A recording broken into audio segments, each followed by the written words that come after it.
जागरण है जो जी हमने हाँ। देखा था एक ज़माने में राजा राम मोहन राय ने एक इस तरह का आंदोलन चलाया था जी। जन जागरण का।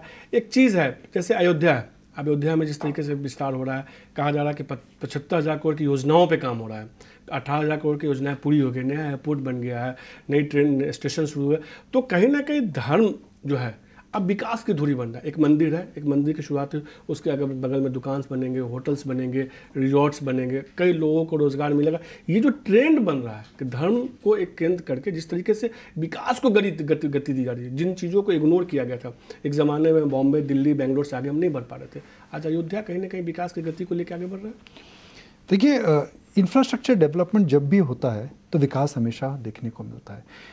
हमारे दर्शक अगर गूगल करेंगे तो अगर वो मुंबई जिस शहर में हम रहते हैं, इसकी हिस्ट्री अगर आप देखेंगे तो ये छोटा एक 7 आइलैंड का समूह था।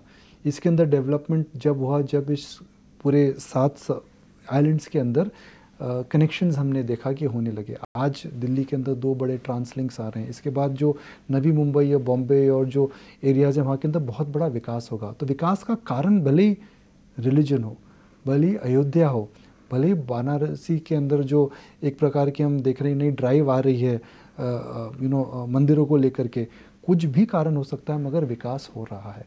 नया एयरपोर्ट बन रहा है, नई दुकानें आ रही हैं, नए लोग जा रहे हैं, पर्यटन के नए स्थल बन रहे हैं। आप रेस्टोरेंट्स में देख सकते हैं। अब एयरपोर्ट बनेगा तो वहाँ पर केपेक्स होगा, केपेक्स होगा तो वहाँ पे कंपनीज आकर के बिल्डिंग्स बनाएंगी, बिल्डिंग्स आएगा तो सीमेंट बिकेगा, स्टील बिकेगा, एयर कंडीशनिंग की डिमांड आएगी, एम्प्लॉयमेंट जनरेशन होगा, नई रोडें बनेंगी, नए होटल्स बनेंगे। तो मेरा ये मानना है कि जहाँ पर भी विकास होता है, विकास का कारण कुछ भी हो सकता है, मगर जब विकास होता है तो हम देखते हैं कि उस एरिया की पर कैपिटा इनकम बढ़ रही है। उत्तर प्रदेश जिस प्रकार से ग्रो कर रहा है, हमारे प्रधानमंत्री के नेतृत्व में योगी जी जिस प्रकार का, वहाँ के मुख्यमंत्री जिस प्रकार का काम कर रहे हैं, दिख रहा है कि वहाँ पर विकास जो हो रहा है इसका पर्पस क्या है और इसकी वजह ग्रोथ देखने को कितनी आ रही है। मैंने कभी नहीं सोचा था कि यह जो नंबर्स हम बात कर रहे हैं, लाखों की तादाद में अयोध्या लोग जा रहे हैं, बनारस जा रहे हैं, मथुरा लोग जा रहे हैं, ये एक प्रकार के एक बोरिंग और डेड स्पॉट्स हो चुके थे, मगर आज वाइब्रेंट स्पॉट्स हैं। और मुझे ये भी लगता है कि हमारी हेरिटेज को देख करके विदेशी पर्यटक भी आएंगे। मुझे भी लगता है कि आने वाले समय में हर एनआरआई जो आता था वो अपने गांव जरूर जाता था, अब एक रिलीजियस जरूर आएगा। मैं कई लोगों से बात करता हूँ जो इंडिया से बाहर रहते हैं, जो अपने एनुअल वेकेशंस पर आते हैं, वो मुझसे पूछ रहे हैं कि भाई दिसंबर में आए या नवंबर में आए, हमें भी या तो अयोध्या जाना है, बनारस जाना है। वो जानना चाहते हैं कि कहाँ पर विकास हो रहा है, विकास जो हो रहा है वो उसके अब आप परिणाम देख रहे हैं। देखिए, सबसे बड़ा कारण है विकास का इंफ्रास्ट्रक्चर डेवलपमेंट। एयरपोर्ट आएगा, रेलवे स्टेशन आएगा, रोड्स अच्छी आएंगी, होटल्स आएंगे।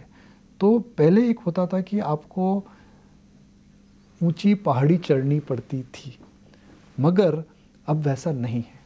ये आपने बहुत सही बताया कि सीधे तौर पे एक बना हुआ है, आप सिर्फ उसको विकसित करना है और लोग खुद ब खुद आते जाएंगे। और जैसा कि आपने सीधे तौर पे कहा कि एक ज़माना था जब कोई चर्चा नहीं होती थी उसकी, और एक ज़माना ऐसा है कि सिर्फ और सिर्फ वहाँ पे विकास की धुरी बनती हुई